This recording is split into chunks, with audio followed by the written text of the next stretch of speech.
Et salut les aventuriers, je profite d'avoir un peu de temps et surtout d'avoir une vue magnifique, regardez, imprenable sur le glacier blanc pour un petit peu vous raconter mon ascension du Mont Blanc. Donc bienvenue à toi si tu es curieux de tout savoir sur notre ascension et surtout si tu veux que je clarifie certains détails, n'hésite pas à me le demander dans les commentaires pour faire vivre cette vidéo. Allez, c'est parti! Bon alors, par où débuter cette magnifique ascension? Je pense tout simplement qu'on va redescendre un peu et commencer tout en bas. Bon, l'échauffement va commencer. Ouais, on va monter au plan de l'Aiguille. On fait la moitié du téléphérique à pied. À pied, ouais. Là on est au parking. Bon, on n'a pas de voiture, mais juste on doit traverser un parking. Hein. Le chemin il est là-bas. Alors déjà, notre première étape, ça a été d'arriver en haut de l'Aiguille du Midi, c'est-à-dire à environ 3800 mètres. Et par amour pour la marche, on a choisi de faire la moitié du chemin à pied. Non, c'est faux. En vérité, c'était plus par souci d'économie. Enfin bref. Toujours est-il que le paysage est magnifique. Et l'arrivée jusqu'au plan de l'Aiguille s'est très bien passée. Tu vas faire quoi là, Alexis? Chercher de l'eau. Ok. Une mission très importante, de la plus haute importance qui t'est confiée. Hein. On est à 2300 mètres à peu près au plan de l'Aiguille et on va prendre un téléphérique pour aller tout en haut, hop, à l'Aiguille du Midi. Et on va passer la nuit là-haut. Nous avons pris le deuxième téléphérique qui nous a emmenés tout en haut, c'est-à-dire à l'Aiguille du Midi. Et là, on comprend très vite pourquoi c'est difficile d'accès. Tout de suite, l'atmosphère change. D'ailleurs, j'ai vraiment adoré l'arrivée. Il y a un contraste impressionnant avec le paysage extérieur. On se croirait dans une mine souterraine. Ah oui, et pour la petite anecdote. Dites-vous que sur les 3 jours d'aventure, on a croisé seulement 2 plaques de verglas. Et je sais pas si l'un de vous m'a jeté un sort, mais... Et oui, les 2 seules et uniques plaques, je me suis cassé la figure. Ça commence très bien. Mais... Allez. Une fois encordé et les crampons attachés, c'est tout un autre monde qui s'ouvre à nous. Un monde merveilleux mais hostile, où les erreurs ne sont pas permises. La nuit va bientôt tomber et il vaut déjà mieux avoir installé son campement.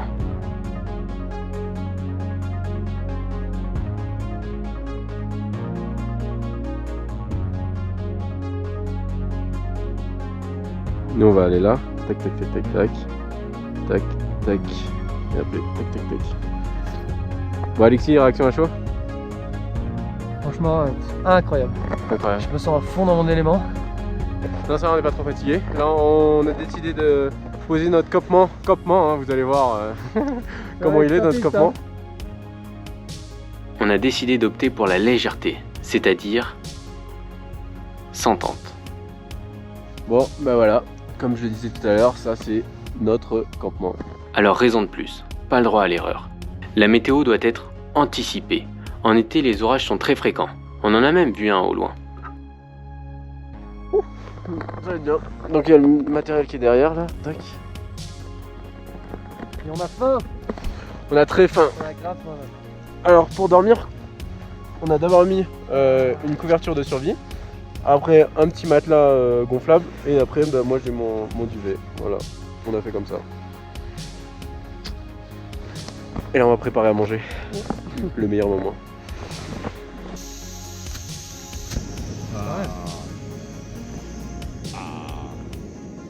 Ah, et je vous précise un petit détail. En altitude, il n'y a pas d'eau.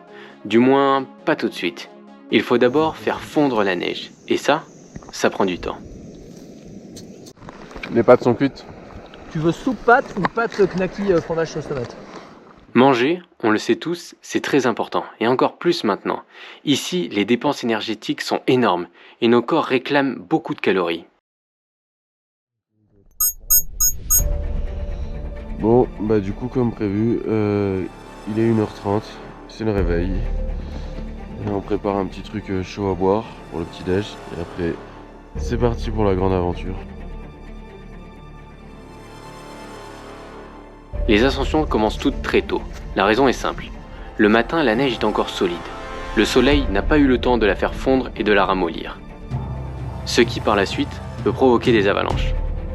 Mais avancer tôt signifie progresser à la lueur de sa lampe frontale et donc pouvoir moins anticiper les obstacles. Alors Axel, ça va? Ah, toujours au top, toujours en état. Je vous montre la crevasse qu'on est en train de traverser. Là, il y a une immense crevasse. Et là, en fait, je suis sur un pont neige, c'est-à-dire que là, il y a une énorme couche de neige. Et tout en dessous de moi, c'est une gigantesque crevasse. Et là, comme il fait très froid et qu'on est parti de nuit, le pont de neige devrait tenir. Et bon, si jamais ça tient pas, bah, il y a Axel de l'autre côté au bout de la corde. Ouais. Bon, je vais pas traîner là quand même. Hein.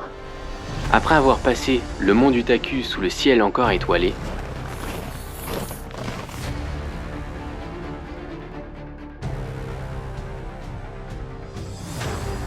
Voilà le Mont Blanc du Taku à gauche, on passe juste à côté du sommet.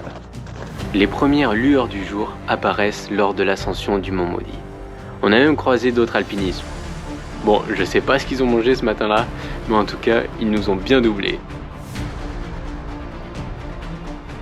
D'ailleurs, Alexis est photographe, et il a encore fait des photos de malade mental. Non mais regardez-moi ça, ce lever de soleil, ce paysage, c'est incroyable. Ici, il ne vaut mieux pas chuter et avoir des appuis solides. La dernière portion pour accéder au col du Mont Maudit est engagée. Elle requiert l'utilisation des 2 piolets. D'ailleurs, pour info, la redescente ici s'est faite en rappel.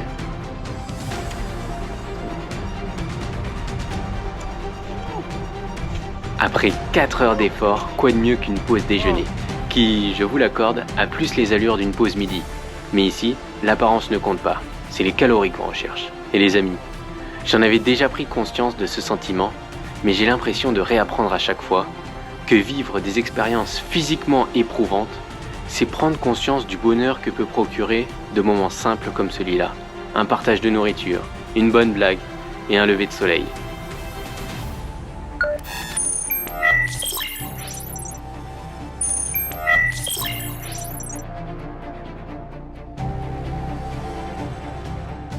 L'absence d'oxygène et notre manque d'acclimatation se fait très vite ressentir.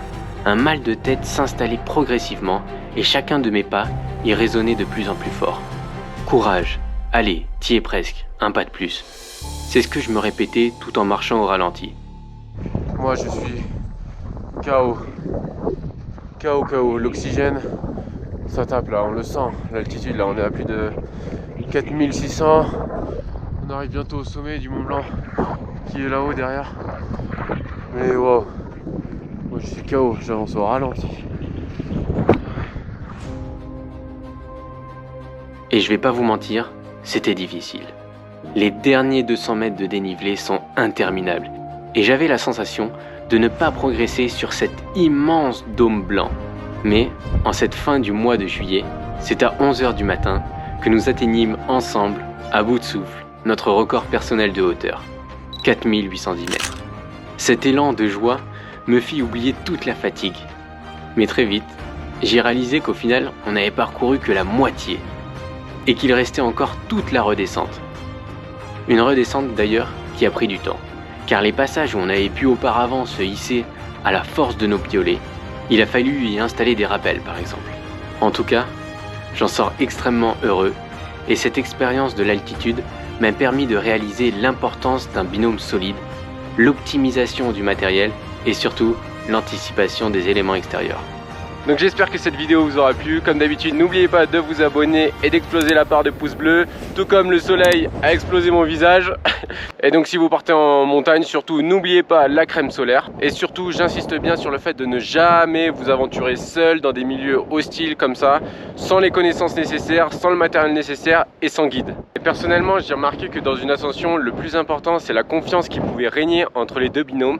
Et du coup, à travers cette vidéo, Alexis, je voulais te dire un grand merci, car c'est lui qui m'a poussé jusqu'au sommet et c'est lui qui m'apprend toutes les techniques d'escalade et d'alpinisme, tout ce qu'il connaît. Donc un grand merci à toi. Et il n'y a rien de plus important que d'avoir quelqu'un dans votre entourage qui vous aide à dépasser vos limites. Allez, à plus!